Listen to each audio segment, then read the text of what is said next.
नमस्कार दोस्तों, आप देख रहे हैं एफएस न्यूज 91, जहां हर सुबह मिलती हैं उत्तर प्रदेश की सबसे तेज और सही खबरें। जिले की हर ब्रेकिंग अपडेट लेकर हम फिर से हाजिर हैं आपके सामने। तो चलिए शुरू करते हैं आज की टॉप हेडलाइंस। तो जल्दी से वीडियो को लाइक करो, एफएस न्यूज 91 को सब्सक्राइब करो और कमेंट में बताओ आप किस जिले या शहर से ये वीडियो देख रहे हो। उत्तर प्रदेश के राजस्व न्यायालयों में ऑनलाइन वाद दायर करने की सुविधा जल्द बचेगी दौड़। ऑनलाइन केस फाइलिंग पर यूपी राजस्व परिषद अब राजस्व न्यायालयों में भीड़ कम करने के लिए ऑनलाइन वाद दाखिल करने की व्यवस्था बना रहा है। अगले माह से परिषद के न्यायालयों में इसे लागू किया जाएगा। इसके बाद दूसरे चरण में जिलावार ये व्यवस्था लागू की जाएगी। राशन कार्ड धारकों के लिए जरूरी सूचना, अगर नहीं कराई ई-केवाईसी तो जल्द करा ले, नहीं तो रुक जाएगा राशन। एटा जिले में राशन कार्ड धारकों के लिए ई-केवाईसी अनिवार्य कर दी गई है। जिला आपूर्ति विभाग ने चेतावनी दी है कि यदि अगले 8 दिनों में ई-केवाईसी नहीं कराई गई तो राशन वितरण रोक दिया जाएगा। राशन कार्ड धारक राशन वितरण केंद्र पर जाकर ई-केवाईसी करा सकते हैं। ये कदम राशन वितरण में पारदर्शिता लाने के लिए उठाया गया है। हमीरपुर में दर्दनाक हादसा, सड़क हादसे ने छीना 6 दिन के नवजात से मां का आंचल, बाइक से गिरकर मौत। हमीरपुर में एक दुखद सड़क हादसे ने 6 दिन के बच्चे की मां की मौत हो गई। महिला बाइक से गिर गई और गंभीर रूप से घायल हो गई, जिसके बाद अस्पताल में उसे मृत घोषित कर दिया गया। इस घटना ने नवजात शिशु को अनाथ कर दिया है। लखनऊ में अंतर्राष्ट्रीय आम की मंडी से कनेक्ट होगा आरओबी, मिलेगी लंबे सड़क जाम से राहत। मैंगो बेल्ट में जल्द बनेगा आरओबी। रेल ओवरब्रिज के निर्माण से राजधानी से अन्य प्रदेशों और विदेशों में जाने वाला आम समय से अपने गंतव्य पर पहुंच सकेगा। इसके अलावा 4 लाख से अधिक की आबादी को भी सड़क जाम से राहत मिलेगी। रायबरेली में बुजुर्ग महिला को कागजों पर दिखाया मृत, बंद कर दी गई पेंशन। सरला को वृद्धावस्था पेंशन मिलती थी, मई से उन्हें पेंशन नहीं मिली। सरला के पोते अभिषेक राज सिंह ने बताया कि वो पेंशन न आने का कारण जानने समाज कल्याण विभाग पहुंचे। वहां पर मशक्कत के बाद पता चला कि किसी जांच रिपोर्ट में उन्हें मृत दिखाया गया है। अयोध्या की राम जन्मभूमि में 3 घंटे का पीएमओ, दिल्ली के पीएमओ से लगातार रहेगा संपर्क। पीएमओ नरेंद्र मोदी अयोध्या में प्रधानमंत्री के प्रोटोकॉल के अनुसार साकेत डिग्री कॉलेज में हेलीपैड तैयार हो गया है। लोक निर्माण विभाग के तैयार करने के बाद एक दालोगा को सुरक्षा की दृष्टि से निगरानी में लगाया गया है। दिल्ली के पीएमओ से प्रधानमंत्री के दिल्ली उड़ने तक राम जन्मभूमि का पीएमओ उससे जुड़ा रहेगा। शादी की जिद पर प्रेमी बना हैवान, गर्भवती प्रेमिका को उतारा मौत के घाट। इश्क, धोखा और फिर कत्ल, अवैध संबंधों का एक और खौफनाक अंजाम देखने को मिला है। यहां शादी का दबाव बनाने पर एक प्रेमी ने अपनी गर्भवती प्रेमिका की निर्मम हत्या कर दी। पुलिस ने इस सनसनीखेज हत्याकांड का पर्दाफाश करते हुए आरोपित प्रेमी को आला कत्ल के साथ गिरफ्तार कर लिया है। कैसे यूपी सर में फंस गया बिहार का सीमावर्ती जिला, फिर से खोजे जा रहे हैं 2003 के वोटर लिस्ट। भारतीय चुनाव आयोग ने बिहार में एसआईआर यानी मतदाता विशेष गहन पुनरीक्षण लागू करने के बाद अब इसे अन्य राज्यों में एसआईआर 2.0 के नाम से शुरू किया है। इसमें से एक बिहार का सीमावर्ती राज्य उत्तर प्रदेश भी है। इस वजह से बिहार के कुछ जिलों के परिवारों को डबल एसआईआर से गुजरना पड़ रहा है। तात्पर्य ये कि बिहार विधानसभा चुनाव 2025 संपन्न होने के बाद भी इन परिवारों का voter list, voter I card आदि से चक्कर नहीं छूटा है। मंत्रियों को विभाग आवंटन के बाद कैबिनेट की पहली बैठक 25 को, फैसलों पर टिकी नजरें। बिहार में नई सरकार बनने के बाद मुख्यमंत्री नीतीश कुमार ने मंत्रियों को विभाग सौंप दिए हैं। अब 25 तारीख को कैबिनेट की पहली बैठक होने जा रही है, जिस पर सबकी निगाहें टिकी हैं। इस बैठक में कई महत्वपूर्ण फैसले लिए जाने की संभावना है, जिससे राज्य की जनता को काफी उम्मीदें हैं। अब 8 घंटे पहले स्वतः तैयार हो जाएगा रेलवे का प्रथम आरक्षण चार्ट। रेलवे यात्रियों की सुविधा के लिए नई तकनीक ला रहा है। अब पहला आरक्षण चार्ट ट्रेन खुलने से 8 घंटे पहले खुद तैयार हो जाएगा। इससे यात्रियों को यात्रा योजना बनाने में अधिक समय मिलेगा और वे अपनी सीट की स्थिति पहले जान सकेंगे। ये प्रणाली रेलवे की दक्षता भी बढ़ाएगी। राणा कपूर पर सीबीआई का शिकंजा, मुकदमा चलाने की मिली अनुमति, 12 दिसंबर को होगी सुनवाई।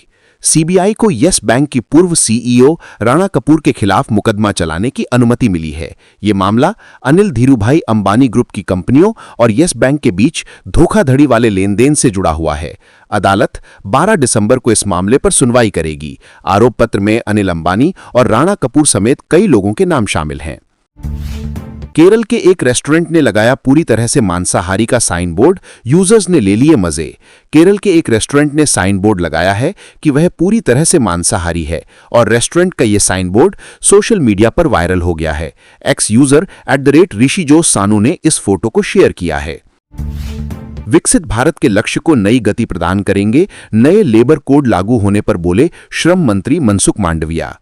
श्रम मंत्री मनसुख मांडविया ने कहा कि नए लेबर कोड श्रमिकों के कल्याण के लिए ऐतिहासिक निर्णय है जो विकसित भारत के लक्ष्य को गति देगा। इससे कामगारों को न्यूनतम वेतन, नियुक्ति पत्र और सामाजिक सुरक्षा मिलेगी।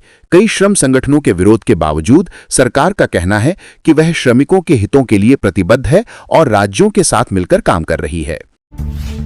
केरल हाई कोर्ट ने बढ़ते सड़क सुरक्षा उल्लंघनों पर जताई नाराजगी, एलईडी स्ट्रिप्स और चमकते नाम वाले बोर्ड को बताया खतरनाक। केरल हाई कोर्ट ने सड़क सुरक्षा उल्लंघनों पर नाराजगी जताई है। कोर्ट ने बसों और मालवाहक गाड़ियों में लगी एलईडी स्ट्रिप्स और चमकते बोर्ड की वीडियो क्लिप्स देखीं। कोर्ट ने बिना इजाजत गाड़ियों में बदलाव को सुरक्षा नियमों का उल्लंघन बताया। कोर्ट ने ट्रांसपोर्ट कमिश्नर और पुलिस प्रमुख को सख्त कार्रवाई करने का निर्देश दिया है क्योंकि ऐसी लाइट दुर्घटना का खतरा बढ़ा सकती हैं। मणिपुर में संगाई महोत्सव का विरोध, प्रदर्शनकारियों की सुरक्षा बलों से झड़प। मणिपुर में संगाई महोत्सव के विरोध में प्रदर्शनकारियों और सुरक्षा बलों के बीच हिंसक झड़प हुई। प्रदर्शनकारियों ने महोत्सव स्थल पर पहुंचने की कोशिश की, जिसके बाद सुरक्षा बलों ने उन्हें रोकने के लिए आंसू गैस और लाठीचार्ज का इस्तेमाल किया। प्रदर्शनकारियों का आरोप है कि सरकार गंभीर मुद्दों को अनदेखा कर महोत्सव पर ध्यान दे रही है। सरकार ने सीआईएसएफ को सौंपी समुद्री पटारों की जिम्मेदारी, 250 सीपोर्ट की सेफ्टी होगी मजबूत।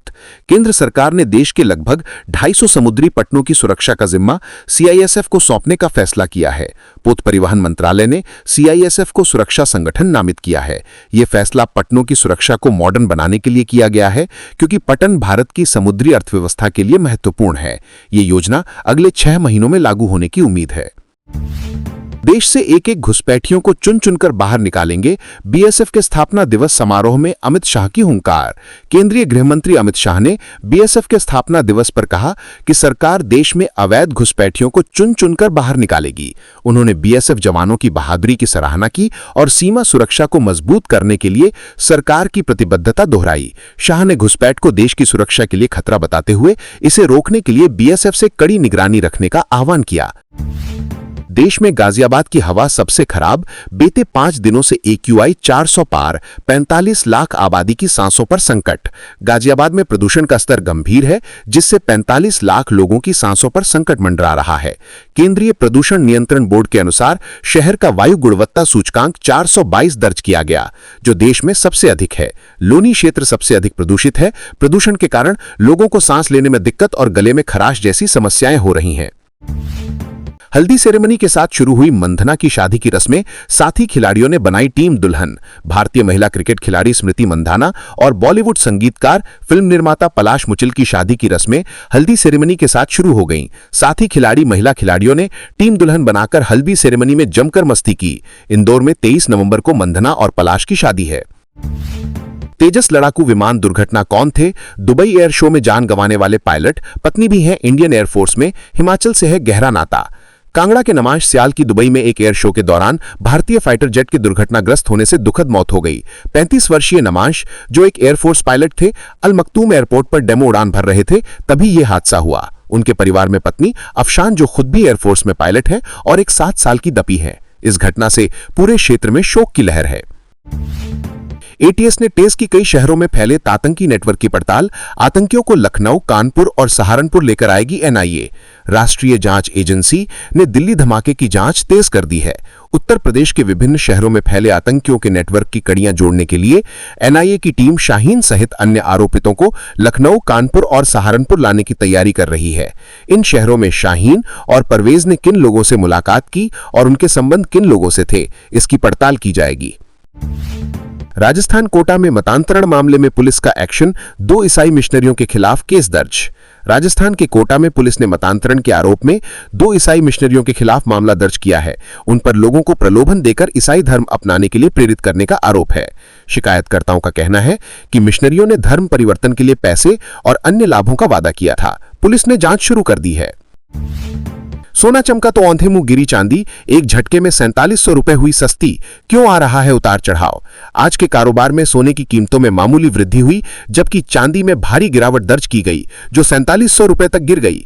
दिल्ली के सर्राफा बाजार में भी सोना और चांदी दोनों सस्ते हुए। MCX पर सोने में तेजी और चांदी में गिरावट देखी गई। अंतर्राष्ट्रीय बाजार में कमजोरी और अमेरिकी आर्थिक आंकड़ों के कारण कीमती मद्दी पर दबाव बना हुआ है। जानिए क्या बताया विशेषज्ञों ने। नया नियम, अब बच्चों के लिए भी दुपहिया वाहनों पर हेलमेट जरूरी। कर्नाटक हाईकोर्ट का बड़ा निर्देश। कर्नाटक उच्च न्यायालय ने दुपहिया वाहनों पर बच्चों के लिए हेलमेट अनिवार्य कर दिया है। न्यायालय ने राज्य सरकार को चाइल्ड साइज हेलमेट और सुरक्षा हार्नेस उपलब्ध कराने के निर्देश दिए हैं। ये आदेश एक जनहित याचिका पर आया, जिसमें बच्चों के लिए सही साइज के हेलमेट की उपलब्धता पर जोर दिया गया। यूपी में फार्मर रजिस्ट्री में लापरवाही वाले जिलों को लेकर कृषि मंत्री सख्त, अधिकारियों के खिलाफ कार्रवाई के निर्देश। उत्तर प्रदेश के कृषि मंत्री ने फार्मर रजिस्ट्री में लापरवाही करने वाले जिलों के अधिकारियों पर सख्त कार्रवाई के आदेश दिए हैं। उन्होंने पंजीकरण प्रक्रिया में तेजी लाने और किसानों को योजनाओं के बारे में जागरूक करने पर जोर दिया है। सरकार किसानों को सभी योजनाओं का लाभ पहुंचाने के लिए प्रतिबद्ध है और पंजीकरण को सुगम बनाना आवश्यक है। दोषी अधिकारियों पर तत्काल कार्रवाई होगी।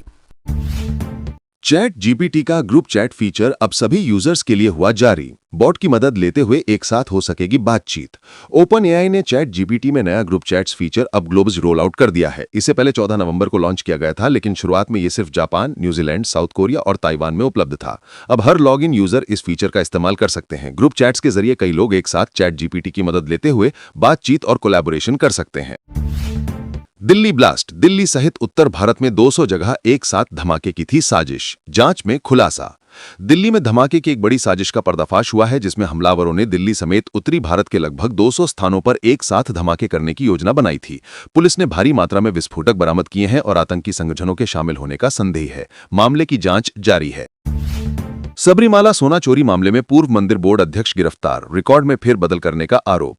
सबरीमाला मंदिर से चोरी हुए सोने की जांच कर रहे विशेष जांच दल यानी SIT ने दावा किया है कि गिरफ्तार किए गए त्रावणकोर देवस्थम बोर्ड के पूर्व अध्यक्ष A पद्म कुमार ने रिकॉर्ड में सोने की परत चढ़ी तांबे की प्लेटों की जगह तांबे की प्लेटें लगा दी हैं। बेंगलुरु में विधानसभा के सामने झड़प, 11 नेपाली नागरिक गिरफ्तार। बेंगलुरु में विधानसभा के सामने एक हिंसक झड़प हुई, जिसके बाद पुलिस ने 11 नेपाली नागरिकों को गिरफ्तार किया। बहस के बाद हुई इस घटना के कारणों की जांच की जा रही है। पुलिस ने तुरंत कार्रवाई करते हुए स्थिति को नियंत्रण में किया और आरोपियों को हिरासत में लिया। बंगाल में SIR के भय से खुद ही सामने आ रहे बांग्लादेशी घुसपैठिए BSF से लगा रहे सीमा पार भेज देने की गुहार। पश्चिम बंगाल में मतदाता सूची के विशेष पुनरीक्षण के चलते बांग्लादेशी घुसपैठिए डर के मारे खुद सामने आ रहे हैं। उत्तर 24 परगना जिले में कई लोग BSF चेकपोस्ट के पास अपने देश वापस जाने की गुहार लगा रहे हैं। रुकनुज़्ज़मान नामक एक व्यक्ति ने बताया कि कैसे वे दलालों को पैसे देकर और फर्जी दस्तावेज बनवाकर भारत में दाखिल हुए थे। वे बेहतर जिंदगी और मुफ्त सुविधाओं की तलाश में यहां आए थे। आज से नया लेबर लॉ, 1 साल की नौकरी पर ग्रेच्युटी, कॉन्ट्रैक्ट वालों को भी पे स्केल, ओवर टाइम पर डबल पेमेंट। केंद्र सरकार ने श्रम सुधारों की दिशा में बड़ा कदम उठाते हुए 4 लेबर कोड लागू कर दिए हैं। इन सुधारों में गिग वर्कर्स को सामाजिक सुरक्षा, सभी कर्मचारियों को नियुक्ति पत्र और कॉन्ट्रैक्ट कर्मचारियों को स्थायी कर्मचारियों की तरह सुविधाएं शामिल हैं। ग्रेच्युटी के लिए 5 साल की अनिवार्यता अब नहीं रही और ओवरटाइम के भुगतान के नियम भी बदले गए हैं। महिलाओं की सुरक्षा, न्यूनतम वेतन की गारंटी भी दी गई है। मिशन 2026 के लक्ष्य की ओर बढ़ रहे सुरक्षा बल, माओवादी विंसा के समूल सफाई का निर्णायक दौर। सुरक्षा बल मिशन 2026 के तहत माओवादी विंसा को जड़ से उखाड़ फेंकने के लिए प्रतिबद्ध हैं। उन्होंने एक व्यापक स्ट्रेटेजी बनाई है, जिसमें खुफिया जानकारी बढ़ाना, गश्त तेज करना और स्थानीय लोगों के साथ सहयोग करना शामिल है। सुरक्षा बलों के प्रयासों से माओवादियों पर दबाव बढ़ा है और कई ठिकाने नष्ट हो चुके हैं। मिशन 2026 को सफल बनाने के लिए सुरक्षा बल पूरी निष्ठा से काम कर रहे हैं।